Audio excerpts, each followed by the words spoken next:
Hi everyone. So this week, your lab is going to be some reflection and some review, looking for patterns and problems from the past chapters and units that we've studied this semester. And hopefully as you reflect, this is an actual important, hugely important part of learning is to reflect. Hopefully you might notice something from the real world. Connected to a chemistry problem, connected to a picture, all right? Or you'll be like, this makes more sense than before. So you're going to, this week, prepare 3 review sheets. That'll cover 3 different topics. Remember, labs should take about 3 hours, so these are high quality worksheets. You may find it is beneficial to make a rough draft, and it should take you between 30 and 45 minutes to make each sheet, all right? You might try using one different colored pen just to emphasize a crucial concept and also some clear organization, and that's where a rough draft will help you figure those things out. So you're going to choose one topic from each group of chapters. You're going to sign up on the class sheet on Canvas so that you end up doing 3 topics. Review old stuff, talk to your classmates, talk to me, and make a good sheet there. And then when you're done, I'll have you upload your sheet to Canvas for the rest of the class to benefit from. So we'll make a little library out of all of your work. So here are your topics to review. You're going to choose one from each column here. You can pick something that you felt really good at, something that you feel like you've forgotten, or something that you're like, I want to master that, so I'm going to push myself. So let's just say maybe you pick to do dosage, and then you say, you know what, chapter 7 was my absolute favorite, or it was really difficult. I remember molarity was challenging. We're only going to have 2 students sign up for each topic though, so make sure that you don't duplicate who's signing up for what here. And then group 3, maybe I want to do oxidation reactions. So you're going to pick one topic from each column. All right. So once you've done that, here's what your sheets look like. Okay. So it's going to be a 2-page sheet for each topic. So you'll have 3 total topics. And I'm just going to give you a bit of an illustration. If my review topic, say, was oxidation, and I'm just going to pretend here that I'm doing oxidation of alcohols instead of like all the oxidations that you might show. Put your name, because you're now a resource for your classmates. And oxidation of alcohols was from chapter 12, but it was also from chapter 5. So on these sheets, you're going to give us some key terms, concepts, or chemicals. If we don't know the basics, it's hard to really understand the problems, right? So reminder of some key terms. Then you're going to choose 1 or 2 sample problems and make sure that it's clear that we have a beginning, a middle, and an end to the problem. So try to show the process of how you would be solving this. This is a really important one that I think you'll find helpful from each other. Every problem seems easy till you hit the probable pitfalls, right? The challenges or common mistakes. So give yourself and your classmates a couple of things to make sure they watch out for in these type of problems. Look for how this topic connects to other topics. And then finally, you're going to give a sample problem without a solution for your classmate to solve, and then you'll show the solution on the next page. So that way you have a little bit of practice. So let's just say, for example, with oxidation of alcohols, I am going to define oxidation. I'm going to define what an alcohol is, and I'm going to focus on H's and O's, not so much electrons, all right?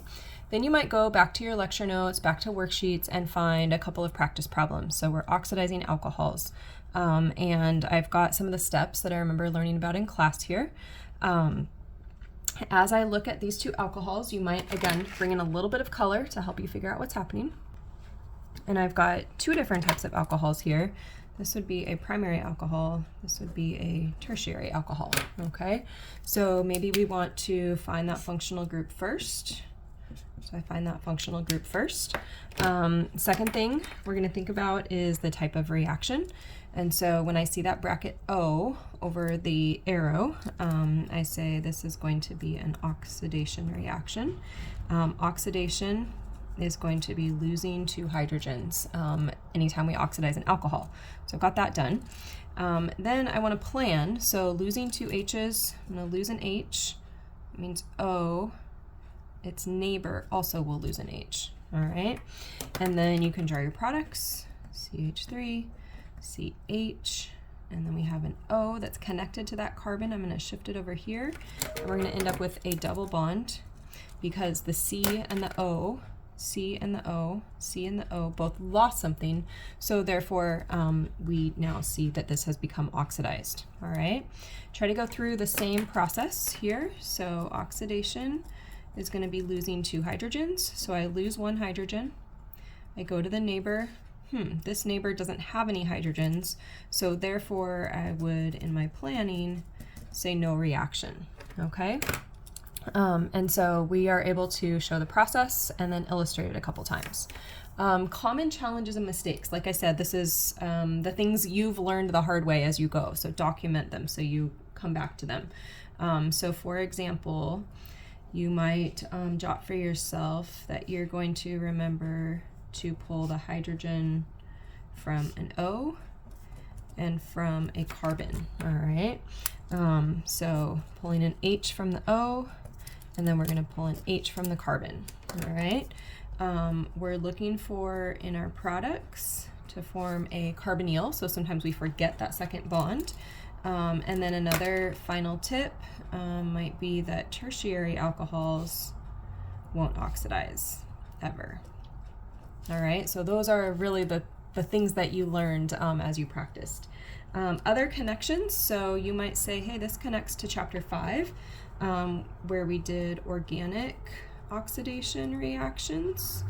And then in chapter 12, this also connects to oxidizing aldehydes and ketones.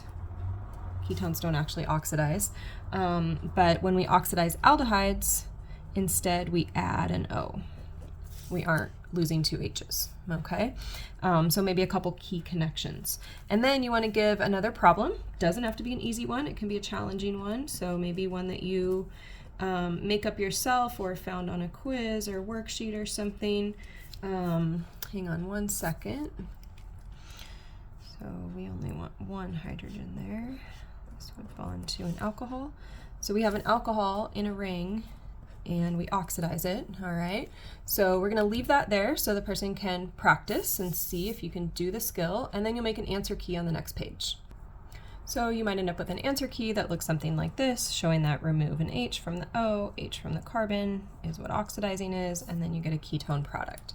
So that's a sample of what this might look like. To do a good job, again, will take you half an hour, 45 minutes, and you will do this for 3 different topics. I just showed working a topic from this 3rd group, but you will do that for 3 different topics. And then after I grade them, we'll post them, and hopefully that will be a good help to everybody. So I will look forward to seeing the review sheets that you make. Thank you.